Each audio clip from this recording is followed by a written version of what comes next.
말씀 봅니다. 출애굽기 3장 1절에서 12절 말씀, 출애굽기 3장 1절에서 12절 말씀 제가 읽습니다.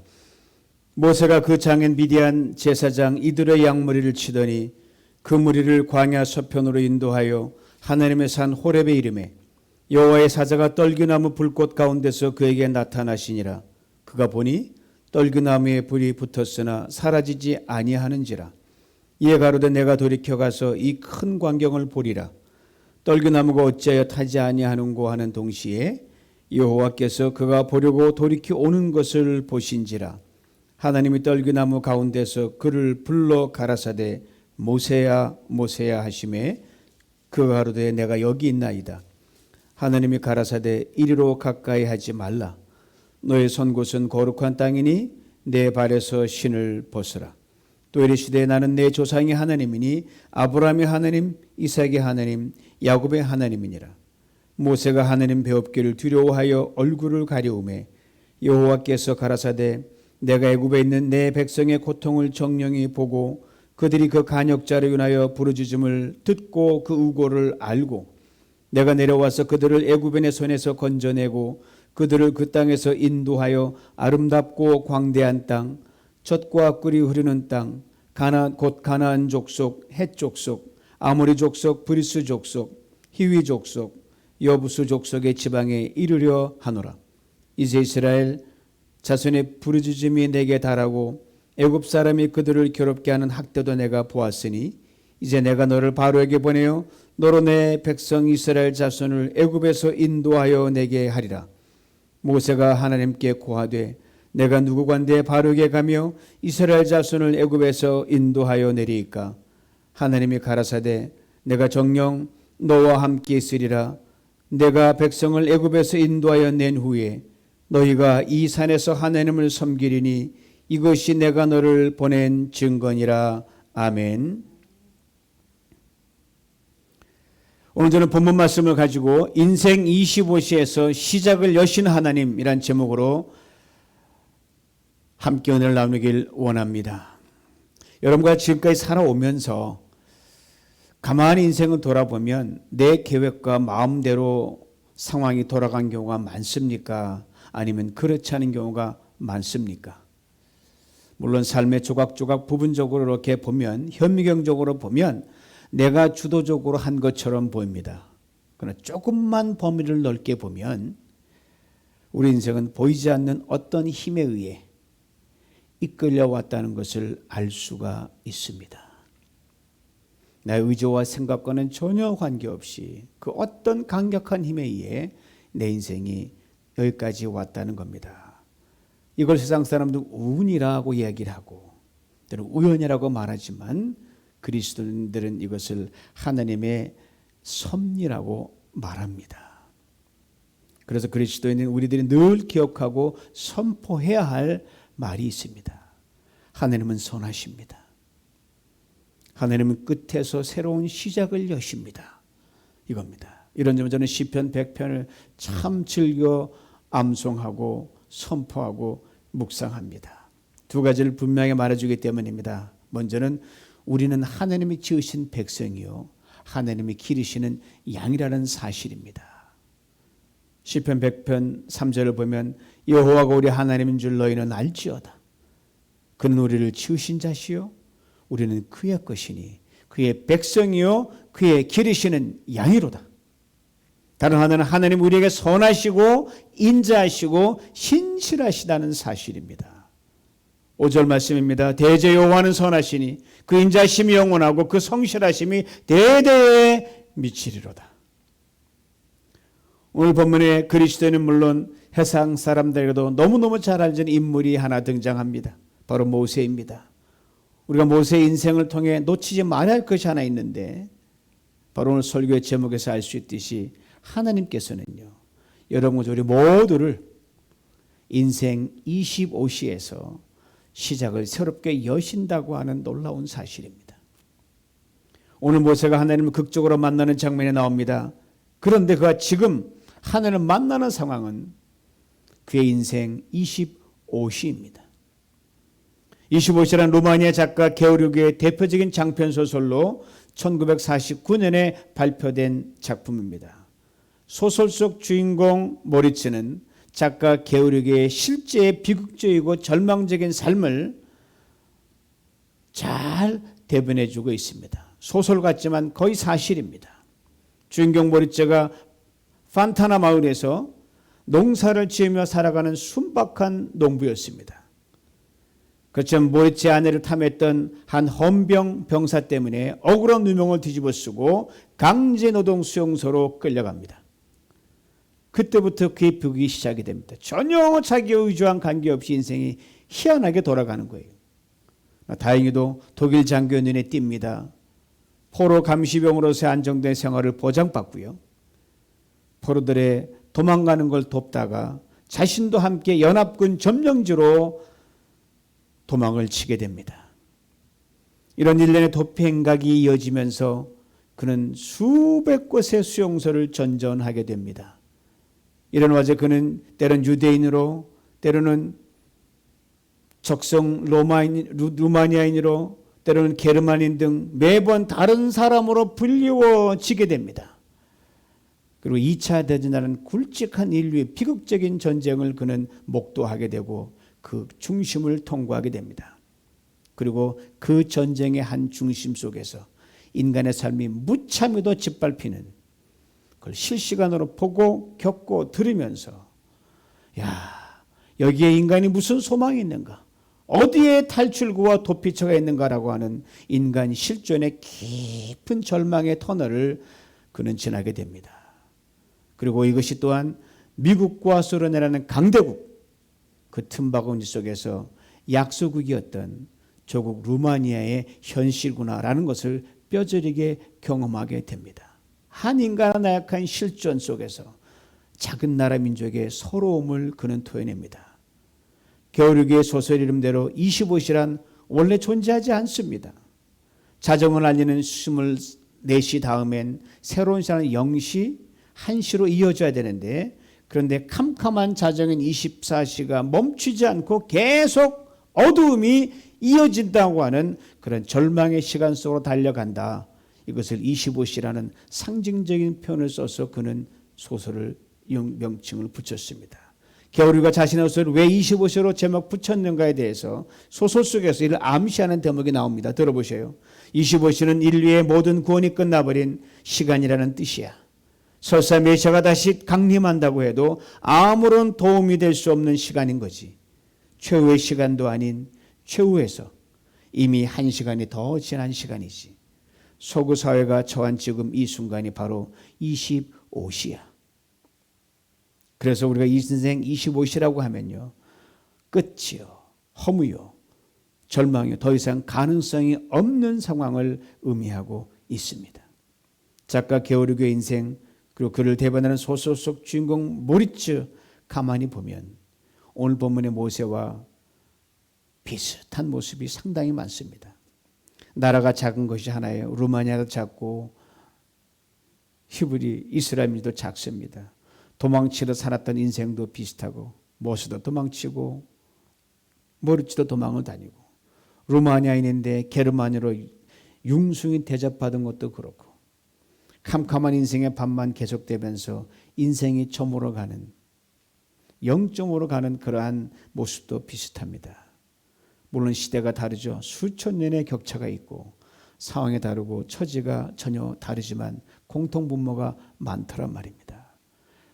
큰 차이를 보이는 것이 다 그의 출생입니다. 모세는 출생부터 어둠에 덮여 있었던 사람이었습니다.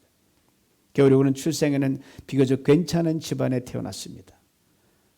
아신 대로 요셉이 국무총리를 하던 시절에 당시 애굽왕 바로의 후광을 입고 살아가게 된 이스라엘 민족이지만 그래서 주인공처럼 한참 동안은 잘 나가던 민족이 이스라엘 민족이었어요.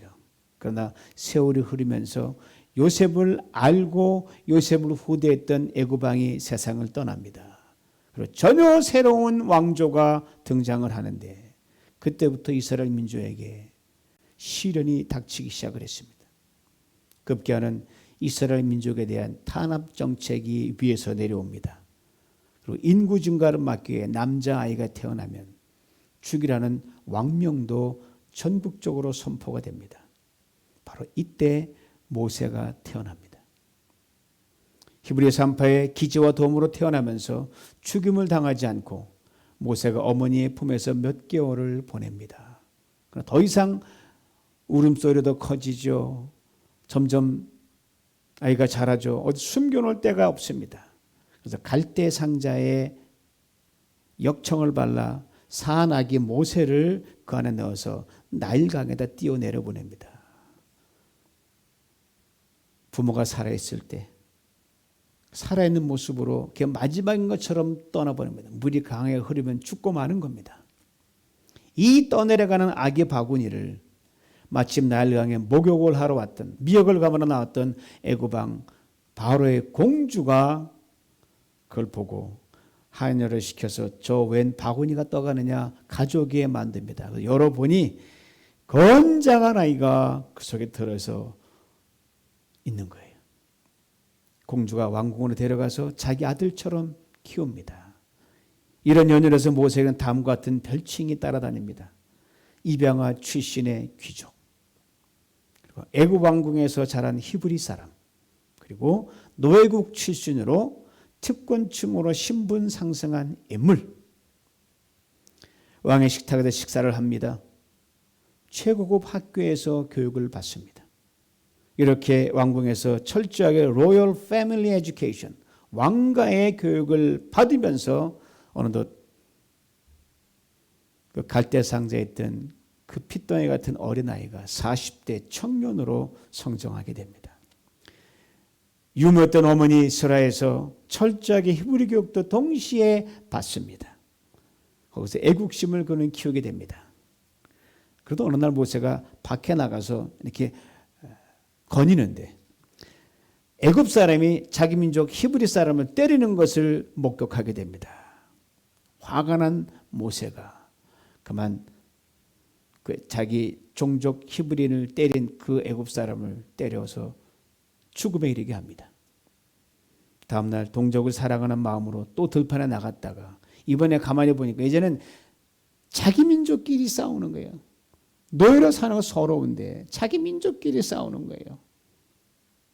그래서 왜 싸우냐 그러니까 너 어제는 애굽 사람을 쳐 죽이더니 오늘은 우리를 죽이려고 하느냐? 난리가 나고 이 사실이 즉시 왕실에 알려지면서 애굽 왕자의 신분에서 졸지에 살인 지명 수명자로 살인범으로 전락하게 됩니다. 상황이 위태롭게 돌아가는 걸 모세가 감을 잡았는지 즉시로 광야로 도망을 갑니다.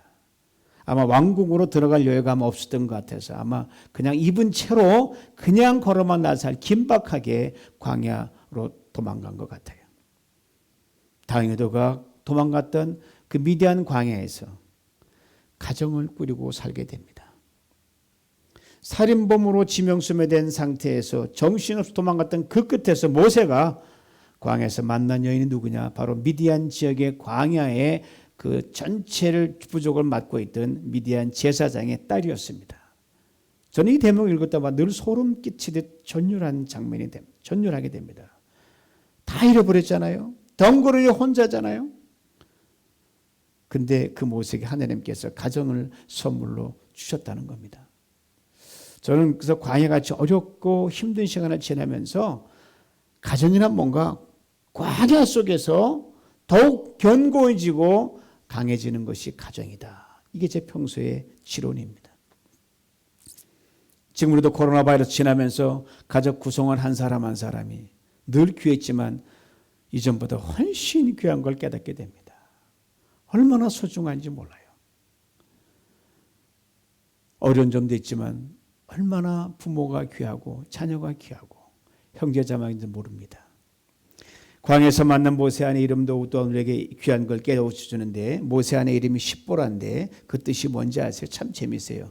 이 나르는 새라는 뜻입니다. 날개 달린 새라는 뜻이에요. 어디든 날아가고 싶은 대로 마음껏 날아갈 수 있는 그 존재가 바로 십보라라는 그 이름의 뜻입니다. 이걸 볼 때 가끔 엘리야를 연상하게 돼요. 엘리야가 당시 아합 왕 아내에게 미움을 받아 좁은 깊은 산골 광야로 도망가거든요. 한참을 도망가던 엘리야가 이제는 자기밖에 남지 않는 걸 알고 나서는 하나님 이제 저 제 할 일 다 했으니까 죽여주세요 라고 하나님께 부르짖습니다. 그때 하나님께서 엘리야에게 용기를 주시고 셈을 주시면서 아무도 없는 광야 한복판에서 까마귀를 통해서 엘리야를 먹이고 엘리야를 힘을 주시고 엘리야를 살려내십니다. 사랑하는 성도 여러분, 살다 보면 정말 내 주변에 나를 도울 사람 아무도 없다 그렇게 생각할 때가 있는데 여러분 가만히 곰곰이 생각해 보십시오.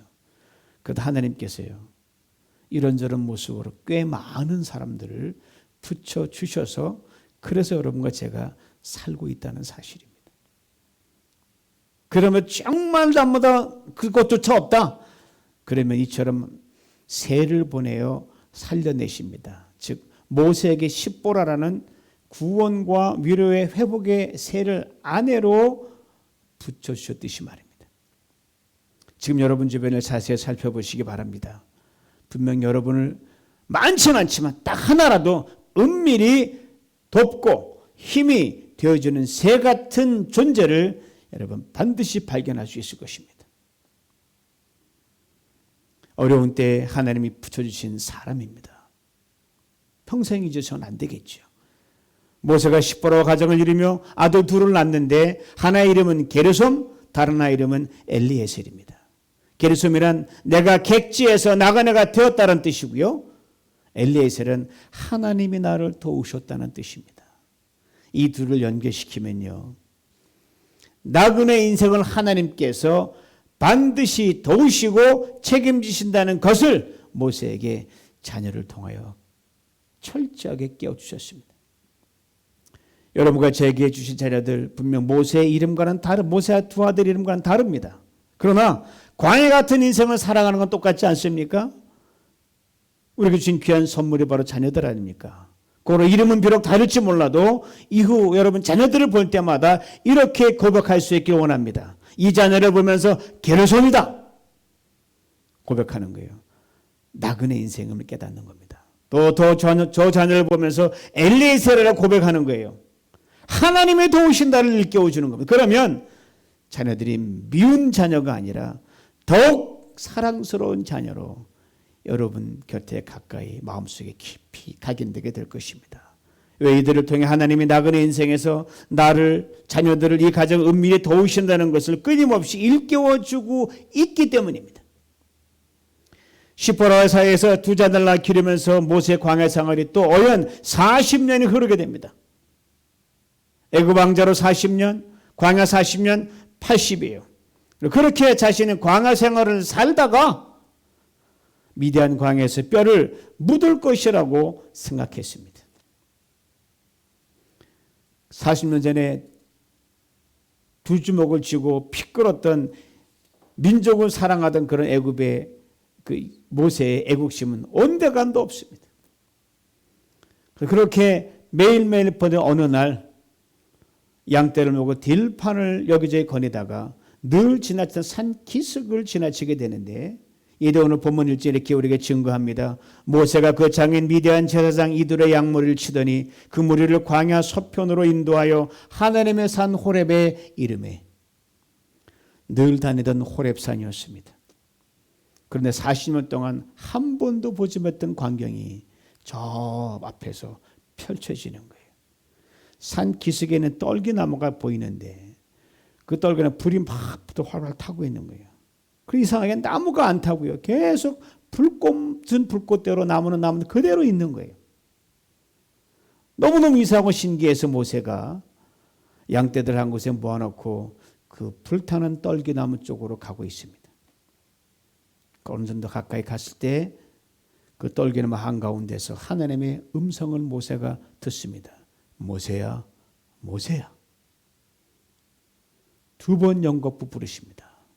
여러분 성경에 같은 말이 두 번 연속 나오는 부분이 꽤 있는데 최소한 두 가지 의미가 담겨 있습니다. 먼저는 굉장히 중요한 것이 벌어질 순간이라는 것이 바로 이것이고 두 번째는 이제 바야흐로 행동할 때가 되었다는 것을 암시해 줍니다. 그만큼 상황이 무르익었다는 겁니다. 지금 모세가 하나님의 음성을 듣고 있는 장소가 호렙산 기슭입니다. 호렙산이라는 말 의미 떠우에게 매우 중요한 한 가지를 일깨워줍니다. 무슨 뜻인지 아시나요?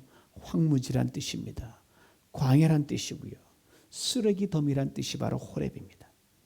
즉 기대할 것도 없고 가능성도 없는 그런 삭막한 곳을 바로 의미하는 것이 호렙입니다. 물리적 환경만 호렙이 아니에요. 호렙에 서 있는 모세의 삶도 호렙과 별반 다를 바가 없기 때문입니다. 화려했던 바로의 궁궐에서 40년 지냈던 세월이 이미 기억에서 가물가물하고 기억조차도 나지 않습니다. 그리고 광야에서 40년 지내면서 그 인생도 호렙처럼 이제는 더 이상 쓸모없는 백발이 성성을 한 노인으로 인생 광야길을 마지막 살다가 그냥 죽어 광야에서 쓰레기 더미로 그냥 인생을 마치는 한 줌의 흙으로 갈 수밖에 그런 존재라는 겁니다. 바로 이 순간에 모세를 부르십니다. 그의 인생 25시입니다. 저는 이 장면을 보면서 하나님께서 모세를 부르시는 것을 이렇게 원색적으로 실감나게 표현해 봤어요. 광야라는 쓰레기장에 버려진 모세를 이제 재활용하시기 위해서 다시 불러내신다. 난데없이 하나님의 음성을 들은 모세가 발걸음을 딱 멈춥니다. 그래서 하나님이 또 이렇게 말씀하십니다. 오늘 보면 10절이에요. 이제 내가 너를 바로에게 보내어 너로 내 백성 이스라엘 자손을 애굽에서 인도하여 내게 하리라. 쓸모없는 광야의 쓰레기에 불과한 모세를 부르신 목적입니다. 하느님 모세가 주신 사명입니다. 출애굽. 바로 그것이었습니다. 하느님의 사명에 대한 모세의 반응을 들어보시기 바랍니다. 오늘 보면 11절입니다. 내가 누구간데 바로게 갑니까? 그때 기억이 팍 살아난 거예요. 도망치 살이 따라왔네. 어떻게 돌아갑니까? 내가 누군가인데 바로게 갈 수 있습니까? 어떻게 내 이스라엘 자손을 애굽에서 인도해냅니까? 모세의 말대로 빌리면 왜 하필이면 납니까? 조용히 인생 마무리하게 되면 왜 하필이면 납니까? 이 말이에요. 애굽 왕에서 보낸 40대 혈기왕성하던 그 시절도 아닙니다. 그때라면 뭔가 해볼 만해요. 50대도 아니고 60대도 아니고 80이 다 되어 더 이상 할 수 있는 일이 아무것도 없는 이 인생의 끝 시간에 어떻게 바로에게 돌아간단 말입니까? 이 말이거든요. 그 속에 뭐가 있어요? 하나님 저 못해요.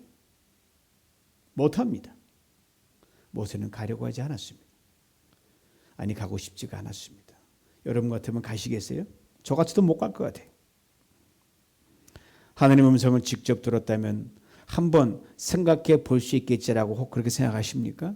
그러나 하나님의 음성을 직접 듣는다고 상황이 나아지지 않고 상황이 여전히 어두운 골짜기요 여전히 험한 산골을 또 걸어가야 되는 것이 현실입니다. 이걸 잊지 말아야 됩니다. 게다가 모세는 광야지만 그래도 오손도손 함께 가정을 이루며 살아가면 광야가 준 작은 행복의 의미를 맛보았어요. 그게 작은 행복에는 그 모든 것이 그 인생에는 25시 상황이었습니다. 그저 편히 광야에서 눈을 감고 한평생을 마감하는 것이 훨씬 낫다. 인간이라면 당연히 그렇게 생각했고 모세도 처음엔 그랬습니다. 하나님이 그를 강하게 불러내셨습니다. 그것도 민족을 이끄는 지도자로. 여러분 왕궁에서 보낸 40년과 광야에서 양치면서 무명의 존재는 40년 어느 게 더 화려한 스펙입니까? 왕궁이지요. 근데 하나님께서 모세의 그 화려한 스펙보다 광야 40년 무명의 그 스펙을 그것도 인생 끝무렵 인생 25시에서 그 스펙까지 모세를 쓰시겠다는 겁니다. 도대체 하나님의 부르심은 무슨 깊은 뜻이 있으신 것입니까? 모세의 광야의 생활수칙 100일을 다 알고 있다는 이유가 바로 그것이었습니다. 인생의 쓴맛 다 봤죠. 단맛 다 봤죠. 끝맛까지 다 보고 이제 25시 자기 마지막 시간을 지내는 그 이유가 너를 택한 이유다라고 말씀하시는 겁니다. 80년 전 갓 태어날 당시 그 앞에 들 사마의 그림자를 피하게 하신 분이 하나님이셨습니다. 흐르는 강물에 건지신 이유가 이제 선명하게 드러나는 순간입니다. 애굽을 나와 광야길을 걸어 가나안으로 들어가기에 최적임자로 하나님은 80년 전부터 이미 계획하고 섭리하셨던 겁니다. 모세 의지와 환경에는 그 큰 뜻을 섭리를 결코 할 수도 없고 깨닫지도 못했습니다. 사랑하는 성도 여러분, 모세에 대해 우리가 늘 일관되게 생각했던 한 가지 편견을 오늘 벗을 수 있기를 원합니다. 모세는 노년에, 여호수아는 청년에, 그래서 하나님께 우리를 부르시는 인생의 때가 각각 다르구나 이렇게 생각해 왔습니다. 그래서 인간적인 관점 충분히 이해가 되는 말입니다. 그렇지만 여러분 100년을 산다는 인생 짧은 관점에서 보면 어느 때 하나님 우리를 부르시든 우리 모두에게는 인생의 25시와 똑같습니다. 그 시간입니다. 젊다고 더 오래 사는 것도 아니고 늙다고 더 빨리 가는 것도 아니고 우리 매일매일 사는 그 순간이 우리가 마지막으로 가는 순간 아닙니까? 그러니까 하나님 부르실 때 주님이 성령을 통해 감동을 주실 때 지금 내 나이가 어떤 내 처지가 어떤 내 상황을 보라고 이런저런 말씀을 하게 되면 주님이 섭섭해 하십니다. 12시 인생이든 10시 인생이든 20시 인생이든 모세처럼 25시 인생이든 간에 모두가 그 부르는 시간이 그것이 바로 하나님의 관점에서 볼 때 아무개야 아무개야 다급하게 부르실 정도로 그렇게 급하고 상황이 중요하다는 그것을 말씀하고 있는 겁니다. 그럼 어떤 경우에도 우리 하나님께서 나를 찾으실 일은 이제 없겠지. 뭐 다 늙었는데 뭐 이제 뭐 내 뭐 옛날처럼 왕성한 체력도 없는데 뭐 절대 금물입니다.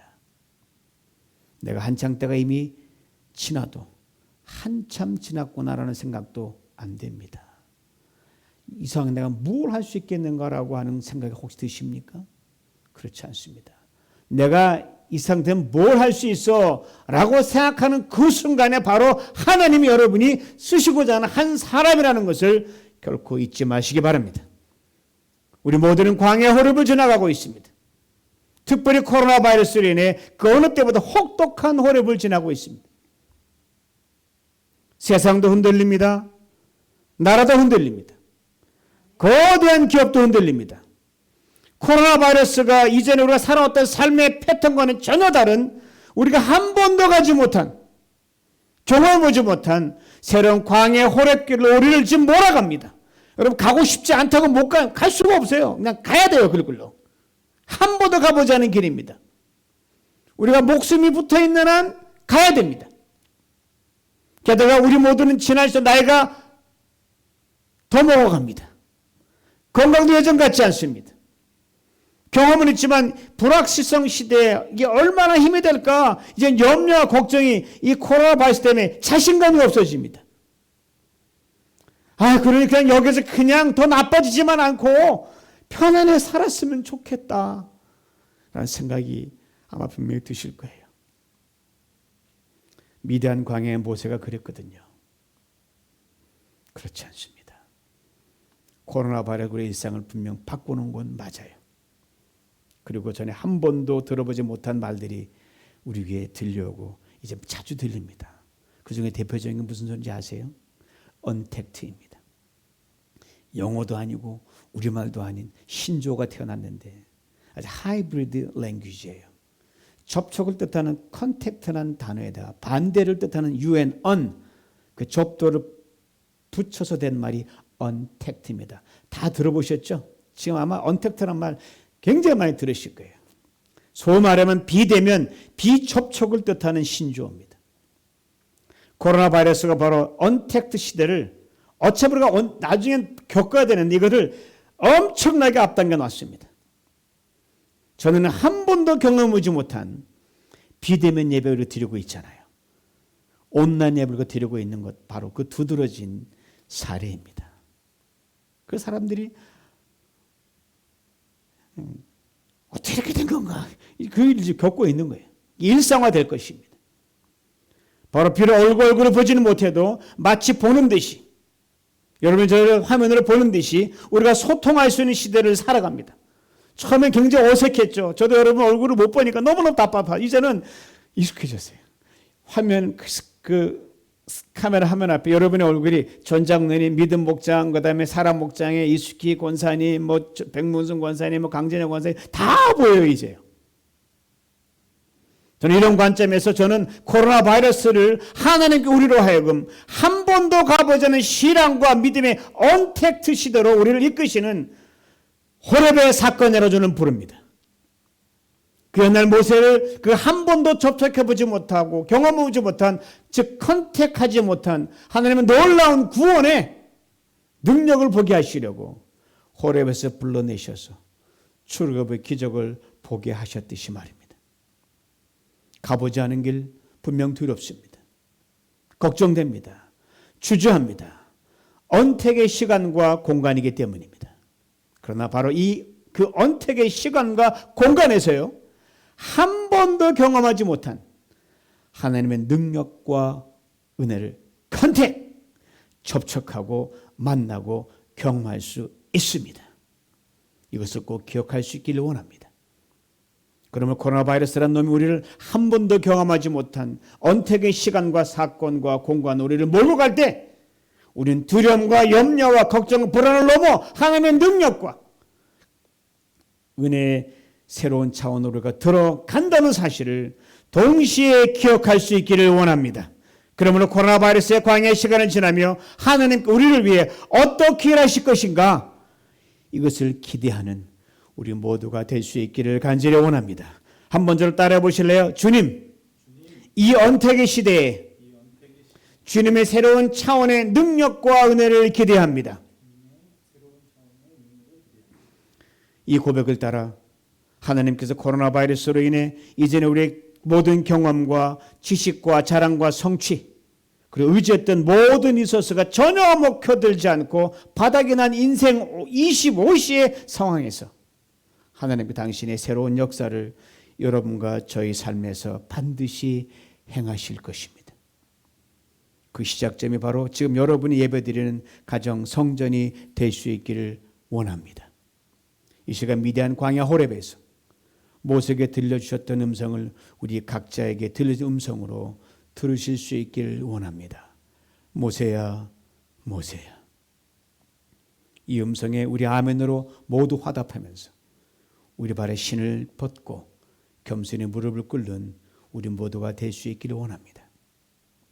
광야 인생길에서 코로나 바이러스라는 거센 바람이 불어오는 오늘 이 시간, 여러분을 부르시는 하나님께서 여러분에게 출애굽의 기적의 언택 여정으로 반드시 인도하여 주실 것입니다. 이 하나님께서 전에 보지 못한 큰 길을 만드실 줄 믿습니다. 큰 기적을 행하실 줄 믿습니다. 어두운 우리 인생길을 환히 비춰주실 줄 믿습니다. 우리 불안하고 염려하는 마음을 고치실 줄 믿습니다. 우리의 삶에 무너지고 깨어진 것을 회복시키실 줄 믿습니다. 우리 병들고 연약한 육체도 또한 고칠 줄 믿습니다. 이 밤의 이 은혜를 다 받아 누리시길 주님의 이름으로 축원합니다.